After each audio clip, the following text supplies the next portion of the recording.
Le 11 mai prochain, début du confinement, c'est ce qu'a annoncé le président de la République Emmanuel Macron. Vous le savez, lundi soir maintenant, bien évidemment, le monde scolaire et le monde éducatif est concerné par ce début de confinement, mais pas les commerces, et notamment dans les commerces qui sont privés de déconfinement, les cafés, les restaurants, les hôtels.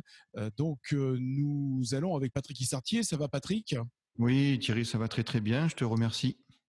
Donner la parole au président des restaurateurs, Jean-Michel Nant, qui est avec nous. Bonjour et bienvenue. Bonjour. Bonjour Jean-Michel. Comment avez-vous accueilli cette information et ce discours d'Emmanuel Macron vous concernant ? Nous, déjà en tant que restaurateur, on est inquiet, et en tant que président des restaurateurs, je suis aussi très inquiet pour mes adhérents. À ce jour, les trésoreries s'affaiblissent. On a quand même des charges à payer. Alors effectivement, on a en place un report des charges, un report des loyers, mais lorsqu'on a zéro chiffre d'affaires qui rentre, il faut qu'on ait zéro dépense. Donc c'est pas un report des charges qu'il nous faut, il faut mettre en place un moratoire sur les charges sociales et faire une annulation pour les charges sociales. Oui, parce que c'est important de le préciser quand même. On rappelle, parce qu'il y a beaucoup effectivement de personnes salariés qui se retrouvent au chômage partiel ou en travail ou en télétravail. Le salaire tombe, bien évidemment, les charges continuent d'être débitées à la banque. En ce qui concerne les indépendants, les restaurateurs, les artisans, les entreprises, l'argent ne rentre plus, il faut le dire, et l'argent sort quand même en ce qui concerne les charges. Alors, on va prendre par exemple pour les loyers, tout n'a pas été encore mis en place et toutes les suspensions ou toutes les aides n'ont pas été encore accordées, Jean-Michel. C'est ça, pour les loyers, il faut aussi l'accord du bailleur, qu'il accepte de suspendre les loyers. Parce que le bailleur, c'est pareil à côté, si vous voulez, il a aussi des crédits. Donc, quelqu'un qui loue un fonds de commerce, effectivement, tout est compliqué. La démarche est très complexe. Alors, avant de donner la parole à Patrick Issartier, là, vous le confirmez, donc, pour l'instant, vous n'avez eu aucune aide, rien n'est rentré. Toutes les démarches ont été faites, mais tous nos adhérents ont avancé le chômage partiel et à ce jour, rien n'est rentré. Ça va arriver après. On est très bien conscient qu'il faut un délai de mise en place. Monsieur Nant, est-ce que vous avez un point statistique des commerces CHR dans le Var, Dans le Var, c'est très simple. Il y a 2698 restaurants et bars. Et après, vous avez 458 hôtels. Aujourd'hui, tout est fermé. Alors, il y a la mise en place, et le génie, on aide justement à mettre en place la vente à emporter pour éviter justement d'avoir une perte sèche de chiffre d'affaires. On a eu quand même quelques restaurateurs qui nous ont dit qu'ils ont mis en place un système de livraison. Pas tout le monde déjà peut le faire. D'accord. Il faut avoir une part spécifique. Il faut une organisation, et puis il faut avoir aussi les produits pour le faire. Alors, qu'est-ce qui vous inquiète le plus, Jean-Michel Nant? Bien sûr, vous parlez au nom de tous les restaurateurs dans votre corporation. C'est quoi? C'est parce que pour l'instant, il n'y a aucune aide qui est rentrée, que la trésorerie est en train de fondre comme neige au soleil, ou que le président de la République ou que le gouvernement annonce que le déconfinement pour votre corporation, pour vos métiers, donc des cafés, hôtelleries et restaurants, se fasse à partir du 15 juillet et par conséquent, votre saison estivale, qui est une saison importante, au même titre qu'avril et mai, soit morte. Alors, les deux choses déjà. La trésorerie, c'est important parce que après, pour redémarrer, ça va être compliqué. Alors, j'ai aussi, les banques, on avait un accord avec, donc l'État avait mis en place pour que les crédits soient plus faciles d'accès, aussi avec le fonds BPI. Heureusement que BPI est présent pour nous aider à avoir ces crédits. Qui dit crédit, dit charge supplémentaire plus tard aussi. Ouais, c'est clair. C'est le problème qu'on a. Et pas toutes les banques jouent le jeu. A priori, vous avez beaucoup de refus auprès de vos adhérents? Pas mal. Il y a pas mal de refus. Alors, ça, c'est catastrophique. Alors, le génie, on est très bien avec le négociateur de BPI, le médiateur, pardon. Donc, il nous sauve quelques dossiers. Mais pas tout le monde joue, pas toutes les banques jouent le jeu. Pourtant, l'État se porte garant à 90% des sommes. Ouais, mais pour les banques, ça suffit pas. Donc là, vous avez le médiateur des banques, BPI, qui peut aussi intervenir. Vous n'avez pas peur du redémarrage plutôt que là, tout est figé aujourd'hui, donc il n'y a pas trop de risques pour vraiment qu'il y ait des dépôts de bilan en cascade. Est-ce que le plus inquiétant n'est pas à venir? Je pense, c'est pour ça qu'il faut qu'on fasse un redémarrage, je pense, à mon avis, progressif.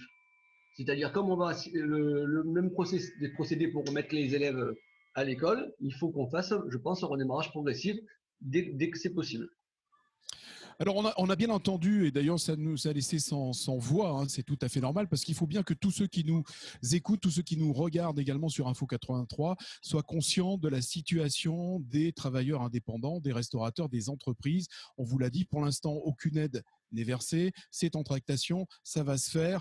Et par-dessus le marché, j'allais dire, sans faire de mauvais jeu de mots, les banques ne jouent pas le jeu, malgré donc la présence et la garantie de l'État.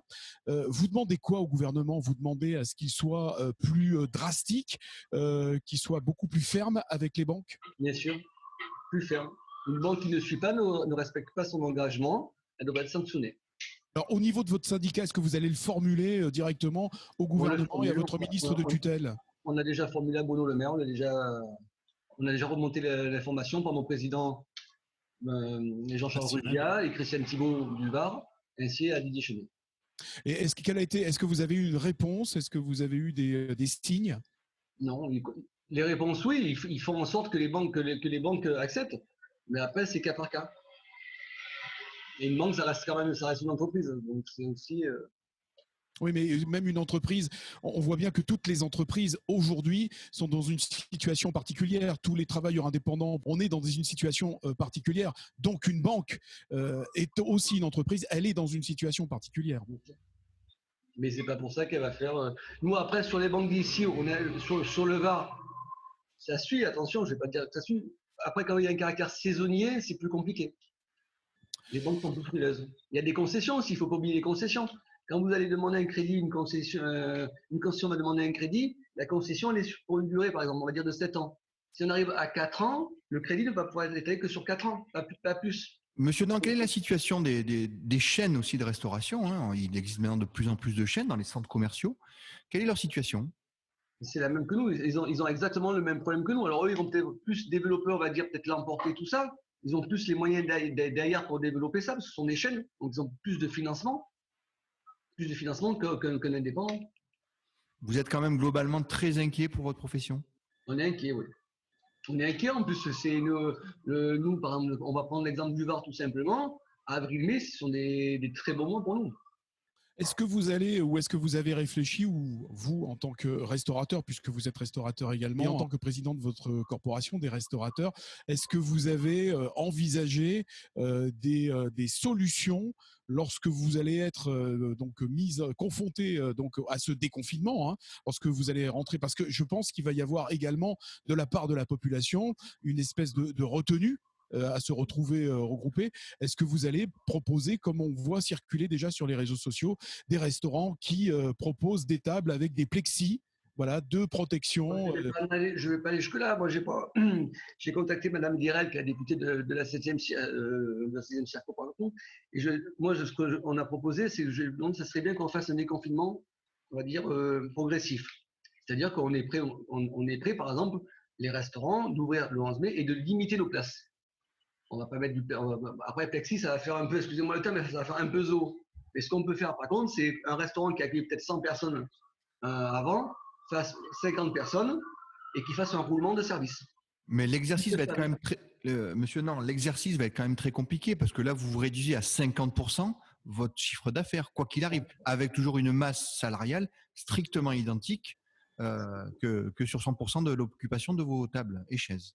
C'est pour ça que pendant cette période, il faut que le chômage partiel continue un maximum de temps, et qu'on s'en aille. De toute façon, je pense qu'après cette crise, toutes les mentalités vont changer. Dans la restauration, tout va changer.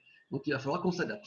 Quelles sont les solutions, justement, puisque là, pas mal d'entreprises, pas mal de corporations commencent à réfléchir sur le nouveau paradigme, les nouveaux modèles économiques, professionnels. Est-ce que vous, dans la restauration, vous commencez à réfléchir à de nouveaux modèles économiques? On est en train de faire justement Quels sont-ils? Avec le génie, c'est très compliqué. Aujourd'hui, nous, on essaye de gérer cette crise au plus présent, d'être le plus près de nos adhérents et après on va mettre en place des conférences, on va voir ce qu'on peut faire. Il faut tout va changer. L'hygiène va changer, la réception des gens va changer. Regardez, on va prendre un exemple à ce jour, aucune boulangerie, aucune boucherie était protégée par du plexiglas. Maintenant, c'est fait. On aurait dû faire ça déjà bien avant. Jean-Michel Nant, en tout cas, merci d'avoir répondu à nos questions. Bien sûr, on se joint à vous dans votre combat qui est somme toute difficile. En ces temps difficiles, il est certainement difficile pour bon nombre d'entre vous et d'entre nous d'ailleurs. Tenez-nous au courant et on ne manquera pas également de vous solliciter à nouveau pour faire le point sur la situation des restaurateurs sur Info 83. Prenez soin de vous, Jean-Michel Nant. Merci. Merci beaucoup. Merci Jean-Michel Nant.